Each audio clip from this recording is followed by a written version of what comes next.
Hello guys, അപ്പോൾ നമ്മുടെ പിന്നും ഈവനിങ് ആണ് നമ്മൾ പുറത്തേക്ക് ഇറങ്ങി. രാവിലെ ആണെങ്കിൽ നല്ല മഴയും കാലമൊക്കെ ഉള്ളതുകൊണ്ട് നമുക്ക് വൈകുന്നേരമാണ് ഒന്ന് പുറത്തേക്ക് ഇറങ്ങാൻ പറ്റുന്നത്. അങ്ങനെ നമ്മൾ ചെറായി ബീച്ചിലേക്കാണ് വന്നത്. ഞാൻ ഇവിടെ എപ്പോഴും വരാറൊക്കെ ഉണ്ട്, പക്ഷേ ഈ ഭാഗത്തേക്ക് ഞാൻ ആദ്യമായിട്ട് ഞാൻ വരുന്നത്. കാരണം അവിടെ നിന്നിട്ട് എന്തെങ്കിലും നമുക്ക് മറ്റേ അഴീക്കോട് ബീച്ചിൻ്റെ പാലം കാണാം.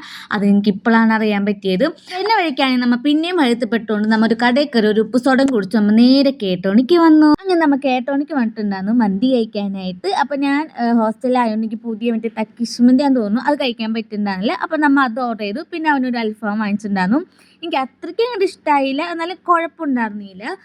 ഞാൻ പക്ഷേ അൽഫാമാണ് കഴിച്ചത്, അത് ഞാൻ മാറ്റി വെച്ചിട്ടുണ്ടായിരുന്നു. പിന്നെ റൈസ് ഉണ്ടായിരുന്നു, അതെനിക്ക് ഭയങ്കര ഇഷ്ടമായിട്ട് റൈസ് ഞാൻ നന്നായി കഴിച്ചു അതിൻ്റെ കൂടെ.